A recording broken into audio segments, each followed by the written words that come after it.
Hi, I'm Maria and I'm joined by James. Welcome to our chat today, our TSP talk on a snapshot of our market in the ANZ region. It's good to finally be back from 2 weeks of travelling around for six cities. It's quite intense. So yeah, I've seen a lot of partners. I think we had over 200 partners to the events all up. So got to speak to a lot of different people. So Yeah, happy to have a chat. Started week one of our roadshow was Christchurch, Wellington, and Auckland. What were the key topics you were hearing from partners? The same as what's been going on for probably the past year. Everyone's still trying to get their head around cybersecurity and really launching that properly.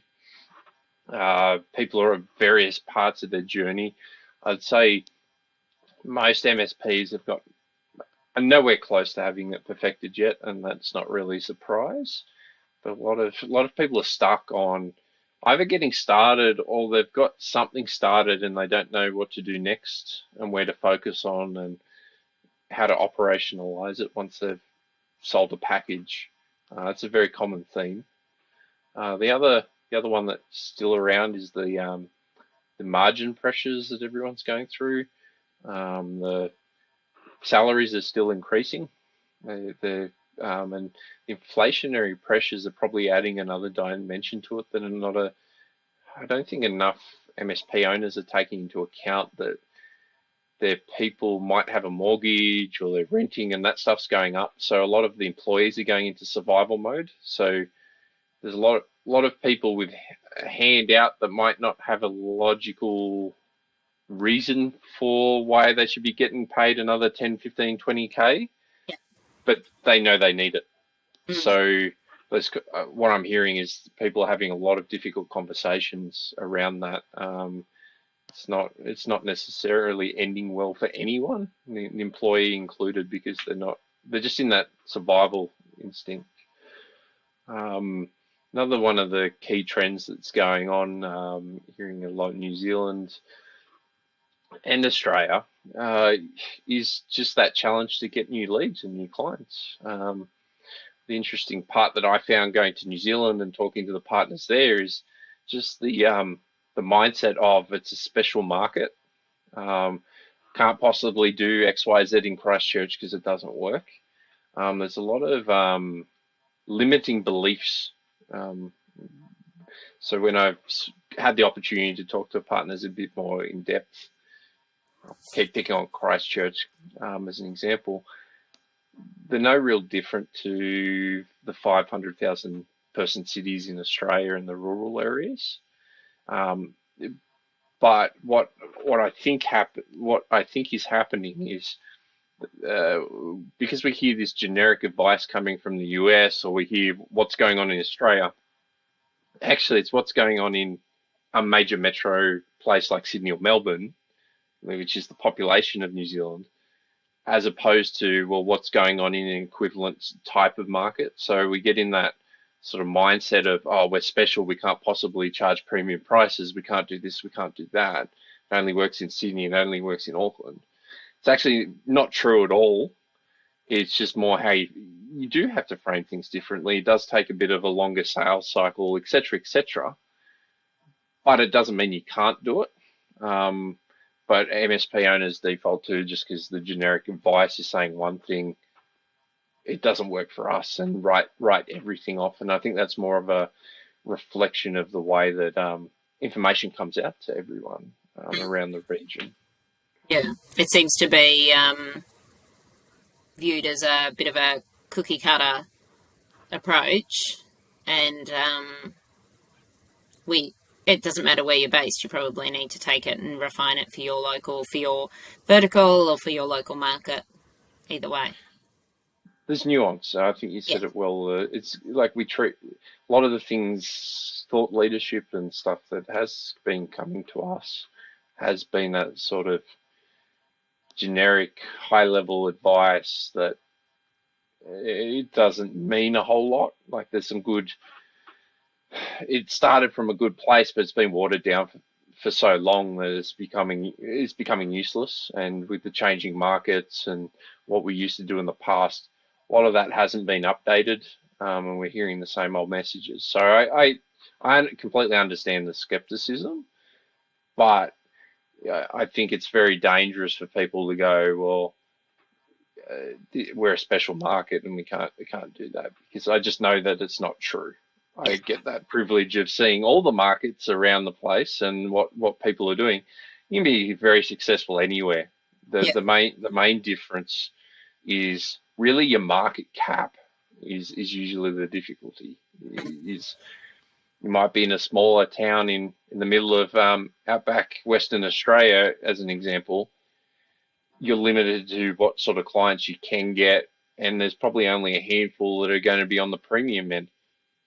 Focus on the premium end, and you can be even higher premium. It's more deliberate decisions around your business than it is following the generic advice.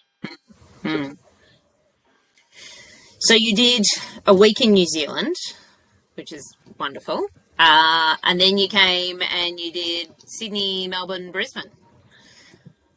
I did. It was lovely being over in New Zealand. It was great. And probably the other thing I'd mention is I spoke to a lot of SIs as well in that time. And one of the things in general, and I'll talk to a lot more in the future and more thought leadership stuff, is a lot of SIs are running into the problem of their traditional markets are evaporating. And there's a lot of talk about SIs wanting to be MSPs.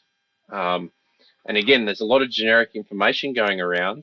And when I talk to partners and explain what an MSP is, that attitude changes very quickly, because they know they're not suited for that, and it's a huge investment. So we're going to push out a lot. I'm going to push out a lot more information around that sort of segment of the market and how MSPs and SIs can work together a lot better in a more modern ecosystem, because what I've come to realize more and more, it's been pretty obvious to me, but SIs and MSPs don't move in the same circles at all. And most of the time when they come across each other, it's in a competitive type of engagement. And no, they don't want to work with each other very well, because they're trying to vie for the same sort of business, even though it's not. So there's a lot that we're going to do around that sort of size, because I think can see the opportunities. Because ultimately they shouldn't be competing. Maybe 5% of the business, if that, of a component of a project would be a competition. But ultimately there's really no competition between SIs and MSPs, so there should be collaboration and partnerships. And they could make far more money together than separately. So we're going to share a lot about that. And just because I'm loving New Zealand, probably the other thing that I spoke to a lot of partners about is they're struggling with cybersecurity. They're struggling with the fact that there's no government sort of standards that are put out. And what we spoke about at the roadshows was use the E8. All the more mature New Zealand partners that we've already been working with have already aligned with that sort of language and framework. But a lot of the smaller MSPs that are just getting started are a bit more reluctant to. Just embrace it. It's more than likely going to get pushed down. New Zealand's more than likely going to copy that model. So just get on the front foot while everyone else is sort of stuffing around and not sure what to do, while there's no sort of real government support on that side. Yeah, because you mentioned E8 and the government, and in Australia we know that that's what's being pushed by our Australian federal government is E8. So, and there's every chance that New Zealand will fall into line. We'll work with us. We're a close working relationship. It makes sense to be on the similar model. New Zealanders are clever. They'll let us all stuff around and work out all the kinks, and then they'll swan in and take all the advantages of it and all the hard work. Yep. Why not? Yeah. So then we went over to Australia and we did all the big cities on the eastern seaboard. We did Brisbane, Sydney, and Melbourne. Had huge turnouts, and probably very much the same problems, the same margin squeezes, the same cybersecurity challenges, the same challenges for SIs, all very the same, but there's a bigger, in those cities, because they're much larger, much more disparate partner bases. So there are a lot of different size partners suffering with the same things and having to deal with them in different ways. And probably what's more apparent in Australia at the moment is it's a lot more. I'm surprised at how many new younger people are starting to start technology businesses. I've been waiting for it for quite a long time, but like at every event, there was at least 4 or 5 that had only just started in like this last 6 months, and then jumping into the industry. They might have worked in an MSP and thought they could do better, or they've come from corporate and realized they want to run a business. So there's a lot of new players starting up, and they want to learn, they're keen, and they're going to be a threat to a lot of the sort of small to medium, that sort of 6 to 25 person MSP that's getting static. They're going to be sort of the disruptors. So there's a lot of partners that are consolidating at the big end of town, and there's the more sort of startup-y, more modern MSPs. As I talk to them, they're more interested in the TSP concept. They're going to both eat away at that sort of $1 million to $5 million MSP space. And while a lot of owners both in Australia and New Zealand of those $1 to $5 million MSPs, they're older. they're either ready to, like, they're either directly talking about they want to sell, or they're starting to really check out of any kind of longer term motivation of transforming the business. So there's quite a lot of risk there, for the sort of average old school MSP. That it's not just cybersecurity; it's actually more of a holistic business model approach. And it was interesting talking to partners and them not actually realizing that they're going through what they're going through. A lot of them haven't really realized how much they've checked out and how burnt out they really are, until I sort of asked them, and then gave them the perception of other people that I've been talking to and seeing, to sort of frame them up of where they're at and where they're trying to head. And a lot aren't, while they're talking about selling, they're not actually doing a whole lot about it. So there's a bit of a danger there, where it can quickly lose business value with what's going on in the market. So it's probably one of the bigger things that I highlight that's sort of hidden under the surface, that just a lot of partners aren't knowing about and not talking about. Yeah, and we've talked about it in the past as well. You know, you can't just wake up tomorrow and say, righto, I'm selling my business and pop it on the market. It's a process. It's, you know, depending on where you're at, it's 1 to 3 years, potentially more, to get your business in the shape that it needs to be in to get the most value from it. So they really need to be checked in, I guess, to get that work done to sell their business. And I know I did a video about it earlier in the week around zombie businesses. I just want to mention it again. I think a lot of partners are around the average profitability, 6% EBITDA. There's a reason why it's the average, a bit of a no-duh moment. But a lot of MSPs are traveling on that, and we're on razor-thin margins at the moment. Going back to the challenges with our staff costs and the vendor costs, etc. And very few people are raising prices, and we're sort of becoming very static. So as these zombie businesses, the ATO is cracking down a lot on closing down businesses that owe them money. Finally, it's a good thing. But a lot of MSPs are going to get caught off guard on that. So if you're not managing that well and not being proactive, which a lot of MSPs aren't, clients could just disappear overnight, and they are. There's been some quite large ones in the last week. There's a large 500 person construction company in Victoria that just went under. I was just talking to a partner before we jumped on. They had a client that just went under over the weekend. It was like an 80 person company that just closed up shop because of these sort of things. So it's the stuff that we're not talking about in the industry. We keep getting caught up on the cyber stuff, and mainly around the technical part of cyber. So it was not surprising, but it was enlightening being able to go and talk and see the partners face to face, to just reinforce sort of what I already knew, but reinforce that partners just aren't getting this information as much as they should be.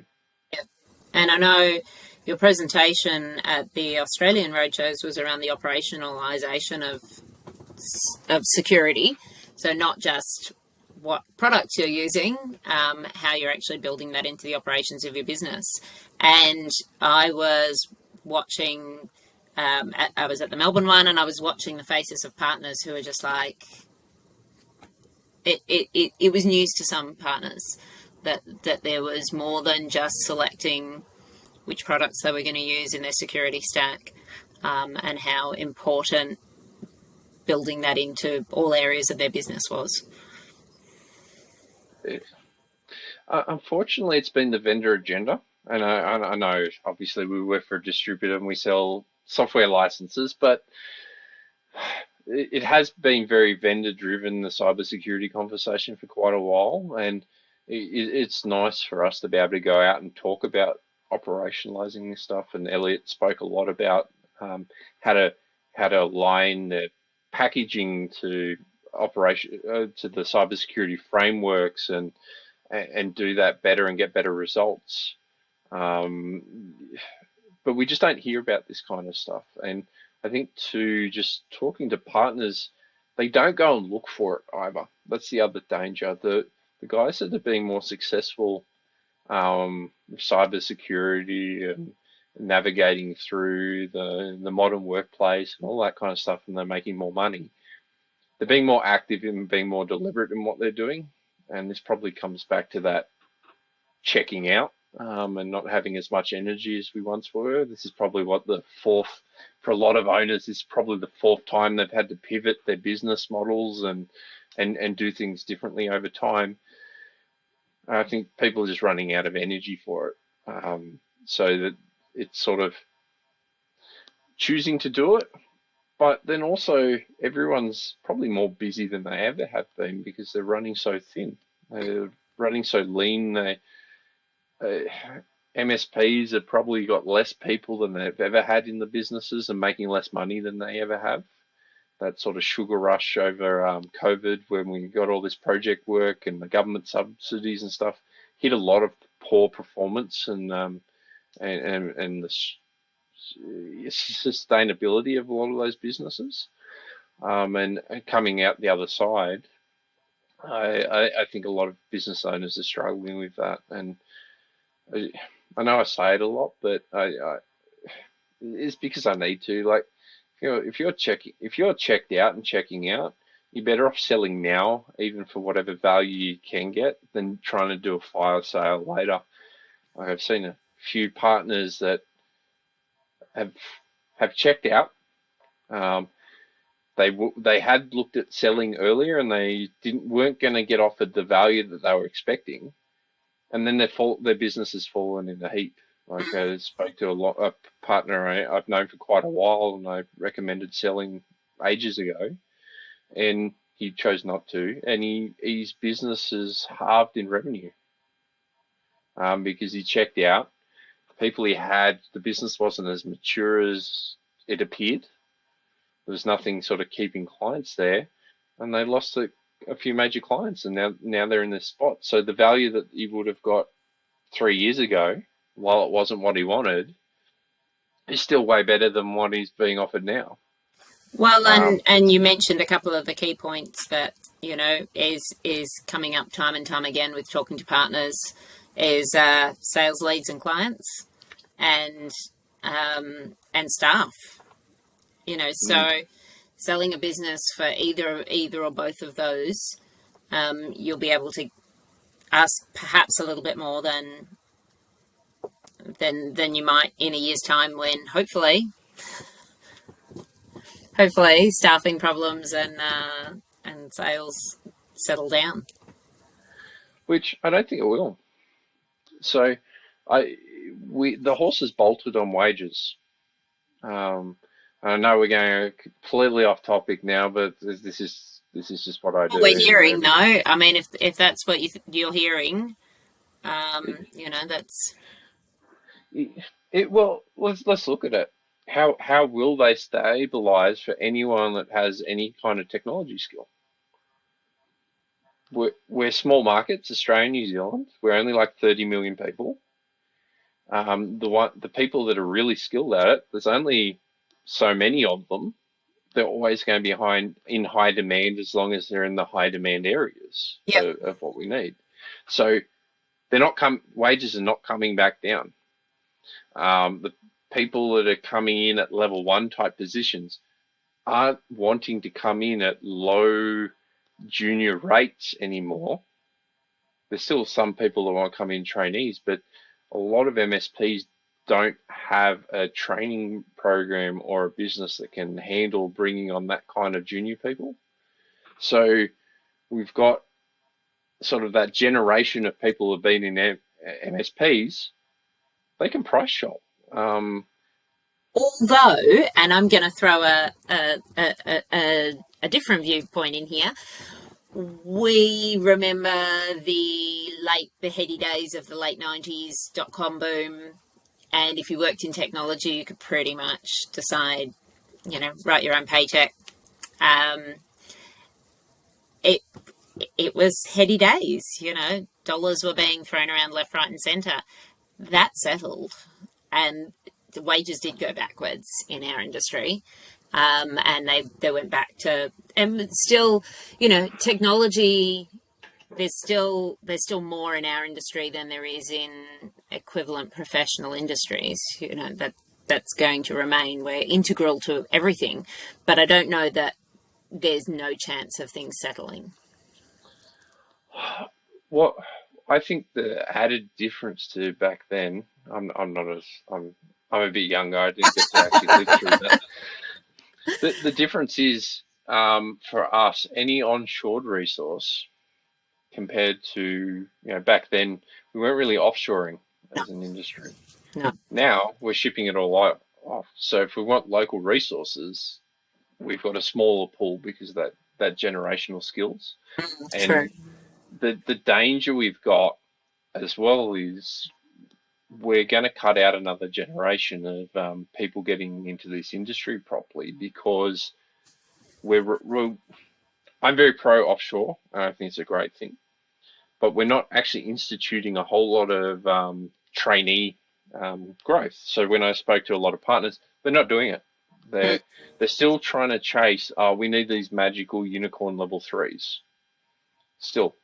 So this is why the wages keep getting inflated, because the level 2s know they can say, well, I'm a level 3 and they're the low of the crop, and people are that desperate to put a bum on a seat just to fill it that they throw the money at it. And even if it's not ridiculous money, it's still overpaying for a resource, and it's reinforcing that sort of new pay scales. Yeah.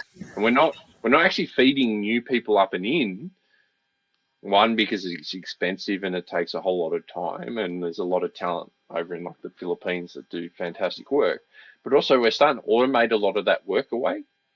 So, things like PA are coming in. I'm hearing a lot of partners implementing solutions like that. It's removing the low-level work. We're creating this bigger gap of entry again, that you basically have to be a level 2 to get in the industry and be able to learn anything. So this is where I think we're getting stuck. And until we navigate into new things that we're delivering and our business models, we're going to be stuck on this for a while. And it's sort of the cybersecurity is reinforcing that. So it's not just our sort of technicians' salaries, it's because now we're doing cybersecurity. Now we're getting into having security analysts and stuff. Even if we don't have that properly, that's that's a part of our industry that doesn't have enough labor in it in general. This is why it's falling onto the MSPs to fill that gap. So those baseline junior roles are being pushed up by that as well. So this is why I'm a bit more, I think there's so much going on that I see not necessarily the rate of wage growth keep going as ridiculously as it has, but I can't see it coming backwards anytime soon. I could be wrong. I don't know everything.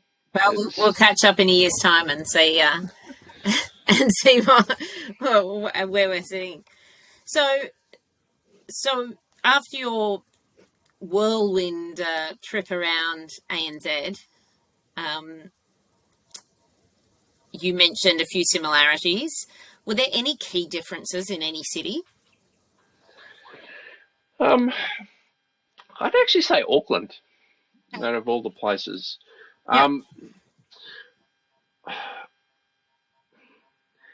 The reason why I say that is they're probably the ones that are seeing the most different opportunities and the trying something different, because I think the more mature MSPs are sort of hitting their market cap.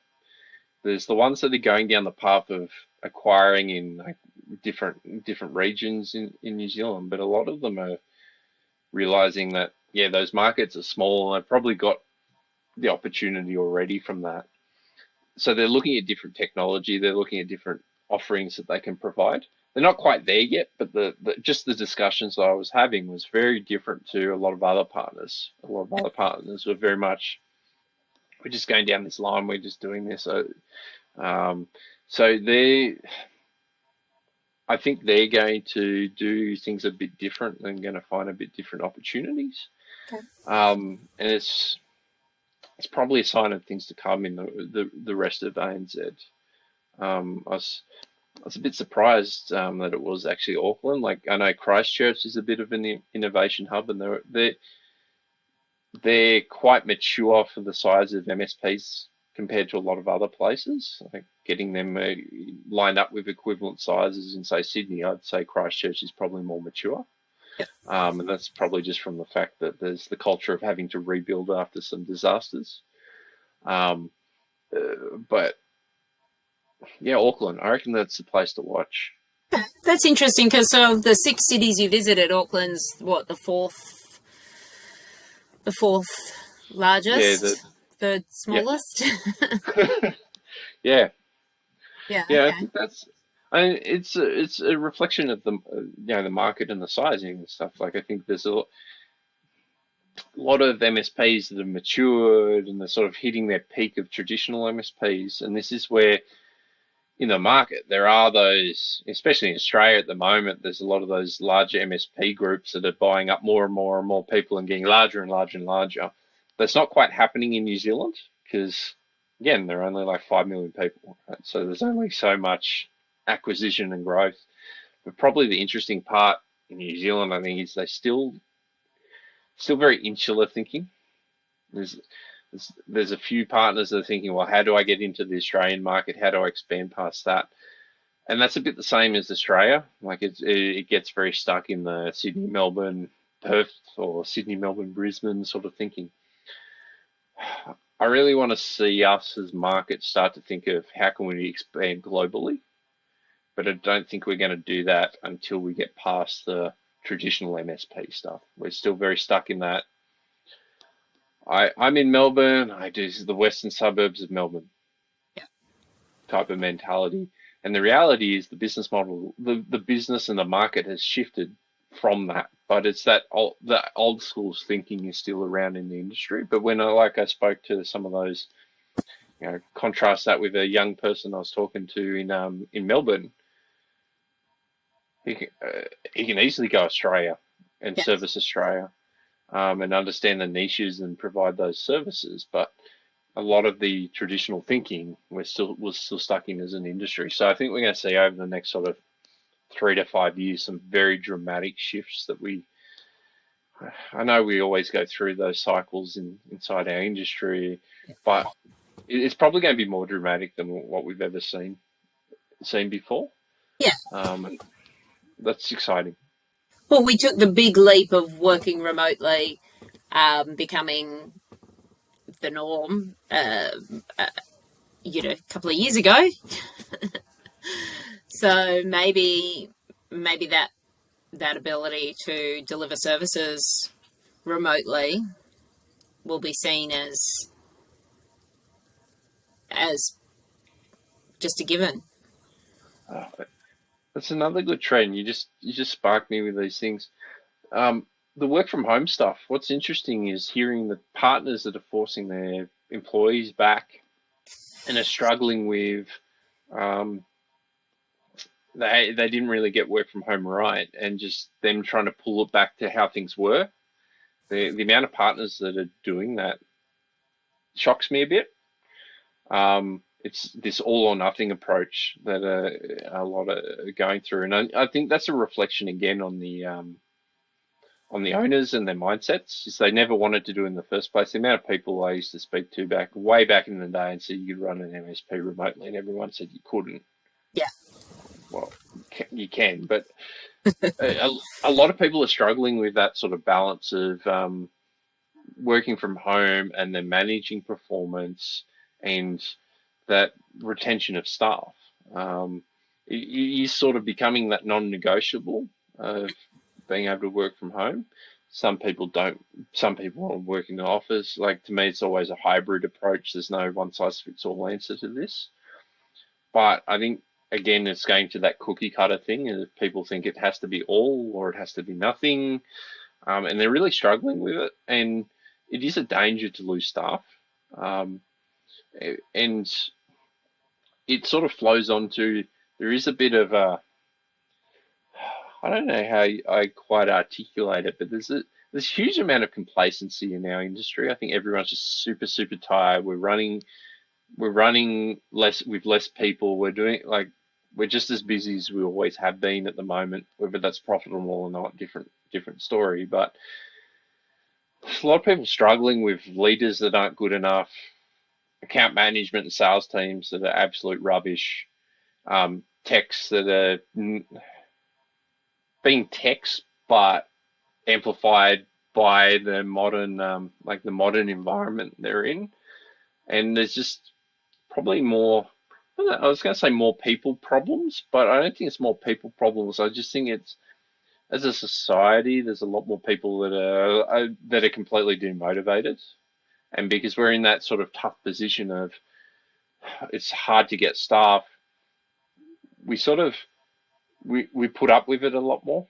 And I think, especially for the small MSPs that I'm talking to, they're struggling more than ever to attract new staff. Like, people just aren't applying for the jobs anymore. They're going and working with the bigger MSPs. Because when I contrast those conversations across the region, small guys are going, yeah, it's hard. Big guys go, yeah, it's hard. Like, it's always hard to hire talent. But the amount of applicants they get compared to the small MSPs, it's quite dramatic. So I think that the days of the small MSP being a great place to start your career and great place to grow, that's not the perception anymore for employees. Is that because the bigger MSPs tend to have an established training and development program, and ultimately that's what staff want? They don't want to sign up to a job that doesn't seem to have growth and development. And